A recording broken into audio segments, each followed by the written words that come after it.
Social media का और इतना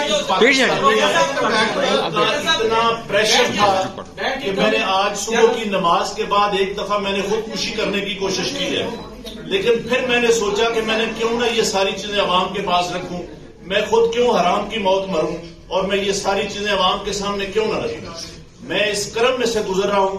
मेरी तमाम ब्यूरोक्रेसी से गुजारिश है कि आपने इन सियासी लोगों के लिए जो मुख्तलिफ शेरवानियां सवा के मिनिस्टर बनने को फिर रहे हैं, इनके लिए कोई गलत काम न करें।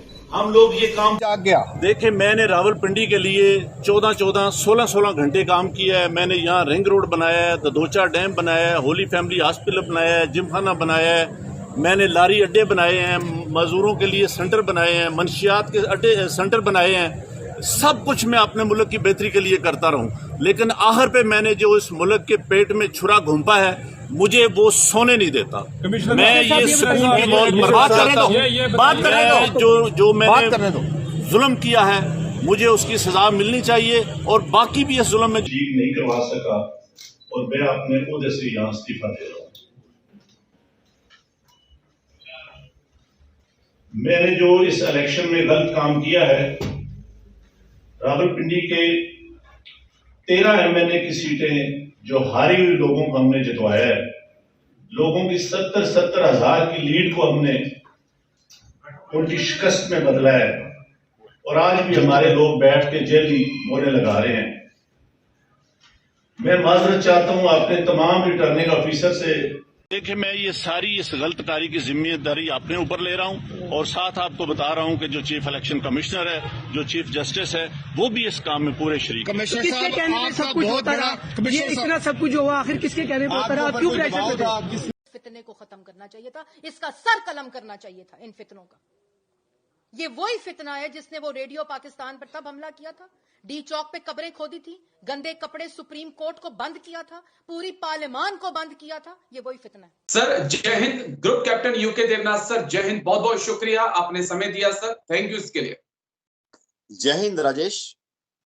2 अहम मुद्दे थे जिन पे मुझे आपसे बात करनी थी। पहला पॉइंट तो पाकिस्तान को लेकर है, जिस प्रकार से पाकिस्तान में जो इलेक्शन कमिश्नर थे उनके लियाकत अली, उनका जो बयान वायरल भी हो रहा है, जहां पे वो कहते हैं कि 70 से 75 कैंडिडेट ऐसे थे जो जीत रहे थे, जिनको मैंने हराया, और जो कुछ हुआ उसके पीछे चीफ जस्टिस पाकिस्तान और जो इलेक्शन कमिश्नर हैं पाकिस्तान के चुनाव आयुक्त, वो भी जिम्मेदार हैं। तो किस प्रकार से देखें कि सेना तो कह रही थी, अनवरुल हक कह रहे थे कि बहुत साफ पारदर्शी चुनाव हुए हैं, लेकिन यहां तो पूरा कहें कि दाल में काला नहीं, पूरी दाल ही काली निकली सर। जी हाँ राजेश, पाकिस्तान में जो चल रहा है, एक कॉमेडी चल रही है पाकिस्तान में 8 फरवरी के बाद से। मामला बड़ा ही हास्यास्पद है। हम बहुत भाग्यशाली हैं कि हम एक मैच्योर और उन्नत डेमोक्रेसी में हैं भारत में, जहां हम सोच भी नहीं सकते कि वोट में, चुनाव में इतनी धांधली हो सकती है।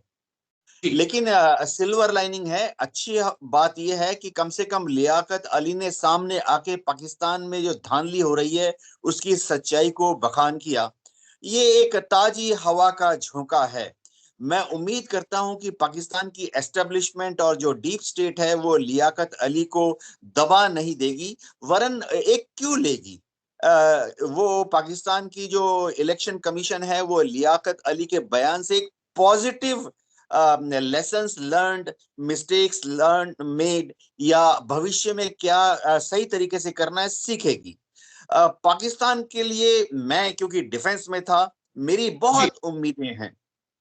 मैं हमेशा से ही सोचता रहा हूं कि पाकिस्तान जो है, अगर हमारा एक मजबूत दोस्त होता तो कितना अच्छा होता। राजेश, ये सोचना पड़ेगा कि पाकिस्तान और हिंदुस्तान की दुश्मनी सिर्फ एक वजह से ही है, वो है कश्मीर। और कश्मीर का राग पाकिस्तान बार बार इसलिए अलापता है क्योंकि वहां की आर्मी और आईएसआई कश्मीर को हमेशा सामने उछाल देती है, क्योंकि उनकी फौज को मालूम है कि जब तक कश्मीर है तब तक उनके फौज की बल्ले बल्ले है।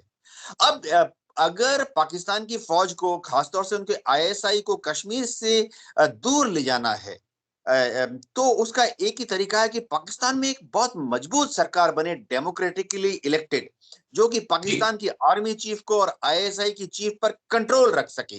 तभी पाकिस्तान तो से कश्मीर का कश्मीर का मुद्दा बैकग्राउंड में जाएगा और हिंदुस्तान और पाकिस्तान भविष्य में मजबूत देश बनेंगे। मैं वापस लियाकत अली पर आ रहा हूं। लियाकत अली ने चीफ जस्टिस को भी घेरा, लियाकत अली ने जो वहां के चुनाव आयुक्त हैं उनको भी घेरा, लेकिन जनरल मुनीर और सेना आईएसआई पर बोलने से वो बचते हुए नजर आए। उन्हें भी क्या अंदाजा है इस बात का कि अगर इन दो संस्थानों के खिलाफ मैं बोल दूंगा तो शायद ये रात मेरी आखिरी रात होगी, क्योंकि सबको पता है इमरान खान की दुश्मनी। जी राजेश, जो आपने बताया वो काफी हद तक सही है। पाकिस्तान में एक थिन रेड लाइन है और जी। पाकिस्तान में जो लोग भी कहते हैं ना कि छाछ का जला फूक फूक कर पी चुके हैं, तो पाकिस्तान में दूध का जला जो भी फूक फूक कर पीता है उसको मालूम है कि पाकिस्तान की आर्मी और आईएसआई को डायरेक्टली क्रिटिसाइज नहीं करना। तो पाकिस्तान में क्या करते हैं कि जो एस्टेब्लिशमेंट के जो दूसरे अंश हैं, जैसे कि समझिए फिलहाल चीफ जस्टिस ऑफ पाकिस्तान या उनके जो इलेक्शन कमिश्नर हैं, चीफ इलेक्शन कमिश्नर हैं, उनको जो छेड़ा जाता है। लेकिन लियाकत अली ने जो कहा ये पाकिस्तान की दुर्दशा दिखाता है और जो डीप स्टेट है वो बहुत कोशिश कर रहा है आज की तारीख में कि लियाकत अली को नकारा जाए। लियाकत अली को उन्होंने स्टेटमेंट दे दिया डीप स्टेट ने कि लियाकत अली जो हैं वो मेंटली अनस्टेबल हैं। कुछ लोग ऐसे बोल रहे हैं कि वो अब तक सो क्यों रहे हैं, उनके ही तो कंट्रोल में था, उन्होंने क्यों रावलपिंडी में ये सब धांधलीबाजी होने दी अपने नाक के नीचे, वो ही तो इंचार्ज थे। लेकिन मैं कहता हूं जैसे देर आए दुरुस्त आए, कोई भी आदमी कभी भी जग सकता है, कभी भी अपने गलतियों पर पश्चाताप कर सकता है और इम्प्रूवमेंट की कोशिश कर सकता है। मैं उम्मीद करता हूं कि 11 दिन हो गए अब इलेक्शन को हुए, रिजल्ट डिक्लेयर किए हुए, और पाकिस्तान के कॉन्स्टिट्यूशन में ऐसा लिखा है कि 21 दिन के अंदर ही प्रेसिडेंट जो हैं वो नई सरकार को गठन करने की प्रक्रिया चालू कर दें। तो उसका तो 21 दिन होने वाले हैं। President has to invite somebody. लेकिन सर एक पॉइंट ये भी है ना कि नवाज शरीफ, शहबाज शरीफ, बिलावल भुट्टो, फिर वो आसिफ अली जरदारी के बीच बातचीत चल रही थी, लेकिन बात बन नहीं पा रही है। कहा जा रहा है कि पीपीपी कह रही है कि नहीं, हम आपके साथ नहीं जा सकते क्योंकि जो समर्थन है वो इमरान खान की पार्टी को मिला है। खबरें ऐसी भी आ रही है कि इमरान खान के साथ आईएसआई के अधिकारियों में जेल में जाकर मीटिंग भी की है। तो क्या पॉसिबिलिटी है इमरान बाहर आ सकते हैं, इमरान फिर से प्रधानमंत्री बन सकते हैं? क्या कुछ चल रहा है इस वक्त, क्या कुछ हो सकता है? हाँ, पाकिस्तान में अभी सरकार जो भी बनेगी 3 टांगों पर तो बनेगी, इसमें कोई शक नहीं है। पहली टांग जो होगी पीएमएल-एन की होगी। चाहे नवाज शरीफ प्राइम मिनिस्टर बन जाए, वो कोशिश कर रहे हैं कि बीच में टोक रहा हूं। अगर इमरान खान आ जाते हैं तो उनके पास 93 के आसपास सीटें हैं, पीपीपी के पास लगभग 40 के आसपास सीटें हैं, तो मुझे लगता है कि 2 टांगों से ही काम बन जाएगा। लेकिन तीसरी टांग शायद आर्मी की होगी इसके लिए। जी हाँ, इसमें कोई शक नहीं है। पाकिस्तान में कोई भी सरकार बने, उसमें कितनी भी टांगे हों, आर्मी जो है वो हमेशा या तो सामने से या पीछे से तीसरी मजबूत टांग होती है, जो कि बाकी एक या दो, बाकी जो 2 टांग होती है उनको बताती है क्या करना है। राजेश, खास बात ये समझनी पड़ेगी कि पाकिस्तान की आर्मी जो है वो कभी भी अपना शिकंजा वहां की सरकार पर नहीं छोड़ेगी। इसकी एक बहुत जरूरी वजह यह है कि पाकिस्तान में किसी भी समय आप जाएंगे तो आपको कभी 100, कभी 200, कभी 400 रिटायर्ड या सर्विंग फौजी अफसर मिलेंगे, जो कि पाकिस्तान के अलग अलग सरकारी तंत्र में उनके जो पीएसयूज हैं, पीएसईज हैं, उनके ऑर्डिनेंस फैक्ट्री हैं, या उनकी जो अलग अलग ऑफिशियल बॉडीज हैं, एनजीओज हैं, उनके चेयरमैन हैं। पाकिस्तान में उनके जो पोर्ट्स हैं, हार्बर्स हैं, हवाई एयरपोर्ट्स हैं, उसके चेयरमैन हमेशा उनके आर्मी, नेवी, एयरफोर्स के अफसर होते हैं। तो उन्होंने छोड़ना नहीं है इतनी आसानी से अपनी जो पकड़ है एडमिनिस्ट्रेशन।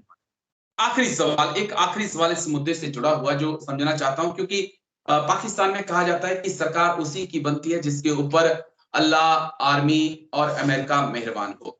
अल्लाह इमरान खान पर, पीटीआई पे मेहरबान था, सबसे ज्यादा सीटें ले ली। आर्मी की बात आपने कही तो आर्मी के आईएसआई जो है उनका ही पार्ट है, उनकी मुलाकात भी इमरान खान के साथ जेल में हुई है।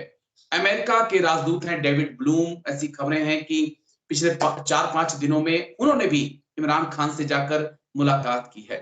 तो क्या एक संकेत मिल रहा है कि अल्लाह, आर्मी, अमेरिका फिर से इमरान खान पर दाव खेलने वाले हैं? छोटा सा जवाब चाहूं इसका। हाँ, इमरान बीच में बहुत परेशान थे। पिछले साल मार्च अप्रैल में उन्होंने दावा किया था कि अमेरिका ही उनको अपदस्थ करने की कोशिश कर रहा है, जिसे कि हम बाद में पाकिस्तान की डीप स्टेट ने सिफर केस बना दिया, यानी leakage of secret document case बना दिया। क्योंकि उन्होंने बोला कि भाई ये जो खबर है कि अमेरिका इमरान खान को गिरा रहा है, ये तो उनके डिप्लोमेटिक मेल में सीक्रेट खबर आई थी। अमेरिका में पाकिस्तान का जो राजदूत है, एम्बेसडर है, उसने ये रिपोर्ट भेजी थी। तो इमरान खान ने आम पब्लिक को क्यों बताया? और इमरान खान को सिफर केस बनाकर 10 साल की जेल भी कर दी सीक्रेसी नियमों का उल्लंघन करने के लिए। लेकिन हाँ, देखिए, अमेरिका येन केन प्रकारेण चाहता है कि कोई भी पाकिस्तान में आ जाए, लेकिन ऐसा बंदा पाकिस्तान में पावर में आए जो अमेरिका का पिछलग्गू हो, चाहे वो नवाज शरीफ हो, चाहे वो इमरान खान हो।